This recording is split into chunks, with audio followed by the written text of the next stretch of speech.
I think it's safe to say that one of the most precious things in Germany is the privacy. We've heard it countless times. I think if there's one thing that Germany goes the hardest on, it is 100% privacy.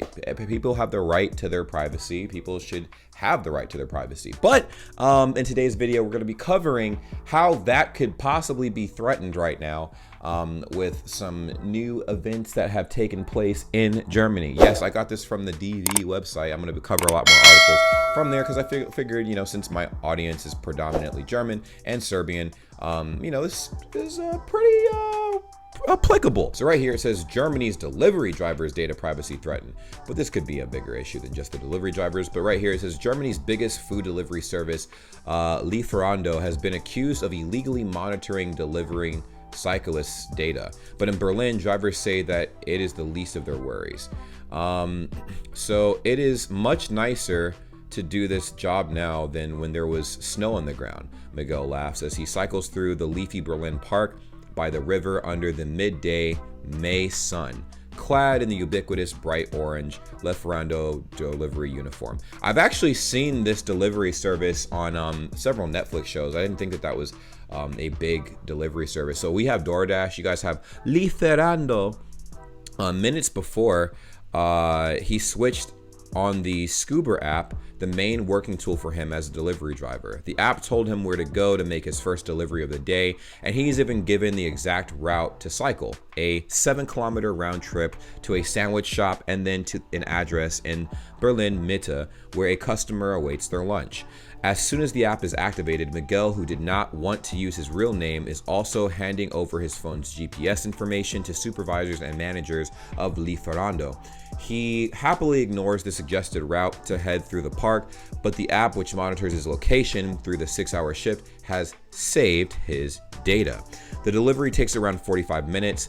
Miguel earns just under 10 to 12 euro an hour. Sometimes the customer adds a tip. In this case, they do not. The app tells him that he was 3 minutes late in the delivery. Another data point that will be saved for the managers of Lieferando to examine if they wish. Miguel is one of 5,000 new delivery drivers that Lieferando, Germany's biggest food delivery service, hired since the first lockdown of the coronavirus pandemic in March 2020. Back in his native Brazil, 36-year-old Miguel worked at an office job for the government. But in Berlin, he said his options were limited because he didn't speak German when he arrived in 2020. Ooh, I definitely, I see that. Now, here's where the stuff gets a little bit juicy, guys. Accusations of illegal monitoring.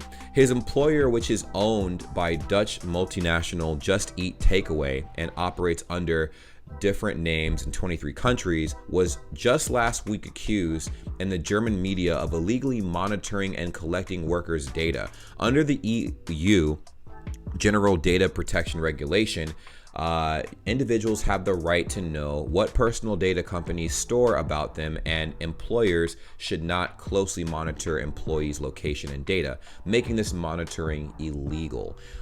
In 2019, the Berlin State Commissioner for the Data Protection slammed competitor Delivery Hero with a 195,000 euro, which is $238,000, fine for violating the GDPR. Delivery Hero's business in Germany was brought out by Just Eat Takeaway in 2018. Very interesting considering that, you know, like I said, people are very... everybody takes their privacy very seriously. So the fact that this is going on and stuff is, it's quite scary. I'm not gonna lie.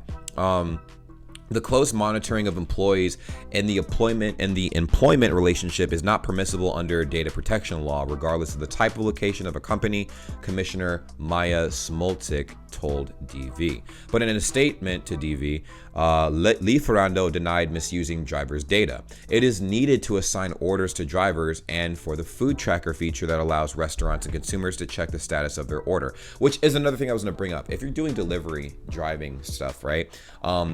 A lot of the customers want to know what the status of their food is. Like, how long is it going to take for my food to get from point A to point B? Case in point, I ordered food myself, I'd say about 6 months ago, and they said the estimated delivery time would be 30 minutes, which is totally fine. 2.5 hours later, my food still did not arrive. So what I did, I checked my delivery app, and the delivery app actually has a GPS located on the person's vehicle that is delivering your food, and I could see exactly where they were at. They were parked stationary in an apartment complex that was miles away from mine. And they had been sitting there for a while, so I assumed they ate my food because they didn't come and drop my food off or anything. They just parked at that little place for a hot minute. I texted them. I tried to call them, no answer. So I actually wound up contacting the company, and the company wound up reimbursing me for that meal. So I do understand why it is important to collect data like that so that the customer is able to get satisfied and fork over some information and whatnot. I think that would be very helpful. But for this one, it's like it is needed to assign orders to drivers for the food tracker feature that allows restaurants and consumers to check the status of their order. The data is not used for unauthorized performance or behavioral monitoring, and we inform our drivers how we use the data and for what purpose. In addition, as an employer, we are required to store it for 6 years for payroll purposes. The app is used to determine order bonuses, mileage allowances over time, and is where drivers enter their working hours. Takeaway.com was set up in 2000 in the Netherlands, and after acquiring British company Just Eat in 2020 became the largest food delivery service in the world. In Germany alone, they employ over 10,000 drivers, and its profits rose during the pandemic year, where restaurants and cafes mostly closed their doors to dine-in customers. And here's the data collection part of this whole spiel. Collecting data, but monitoring of the location may not be the only violation under the GDPR, which also requires companies to tell app users what data they store about them, which is a huge privilege, by the way, because we don't get that over here in America. They just be taking our data. That sucks.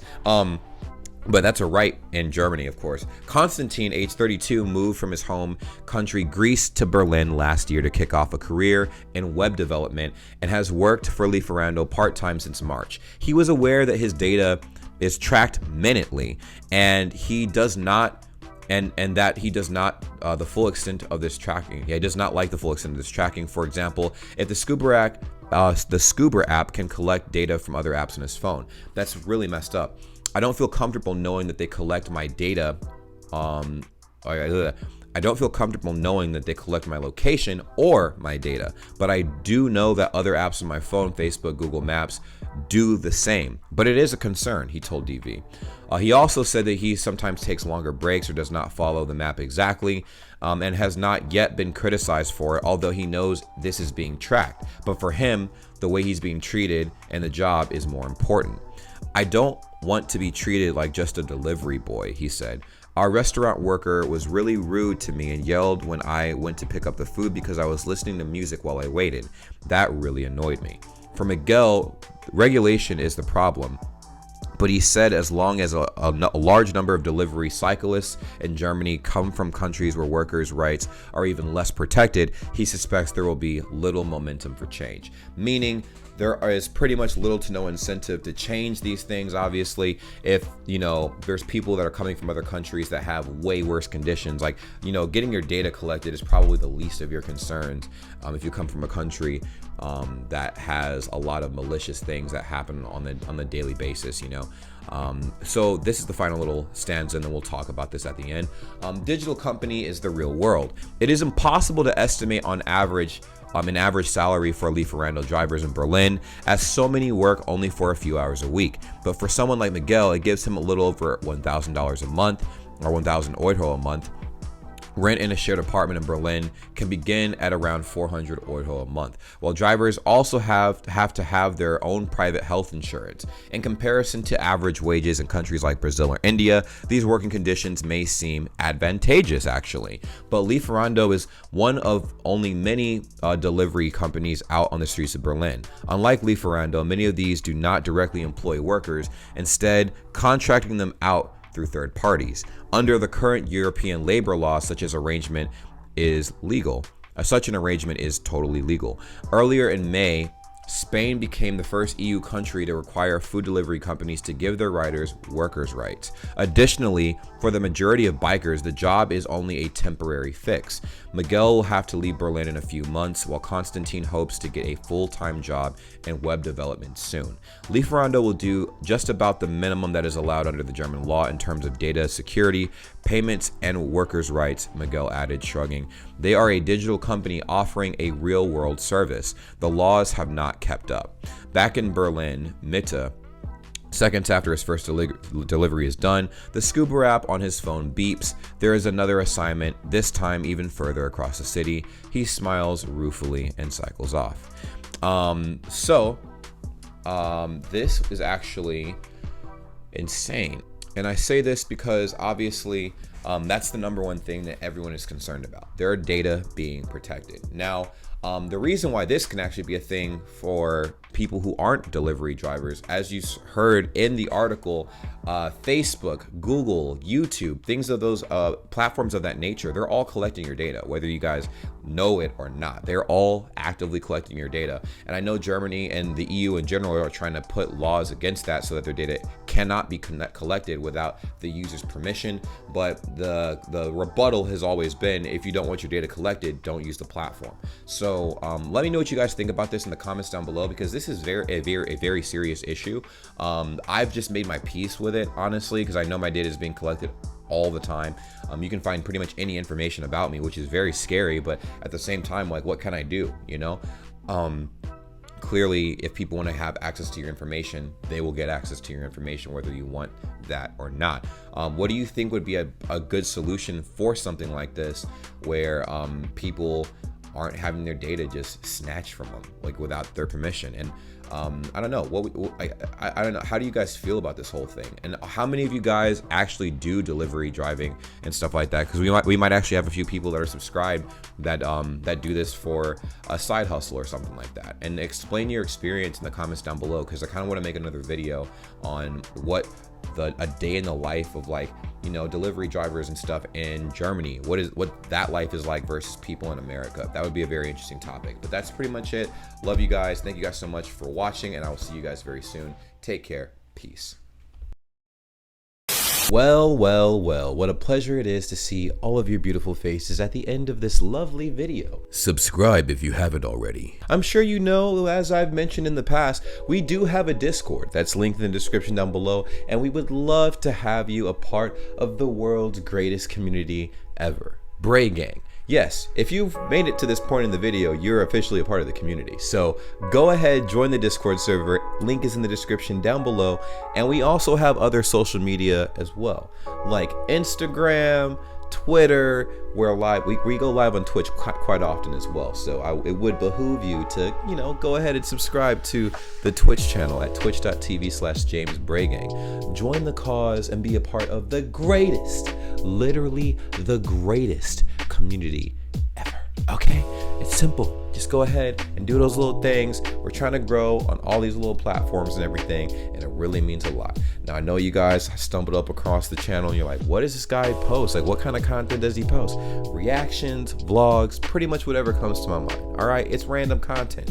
I don't know what I'm gonna be posting 10 years from now, but I do know that you can stick along for the journey, and it really means a lot. Now, for every single person that subscribes and follows all of the accounts that I have made, and all the links will be in the description down below, that's an automatic entry for any future giveaways I decide to have. I'll remind you when the giveaways take place, but you'll be surprised what I will be giving away, because you guys have supported me so much up to this point, and it's only right that I do the same thing back. Thank you guys so much for being amazing, and I will see you in the next video. Take care. Peace.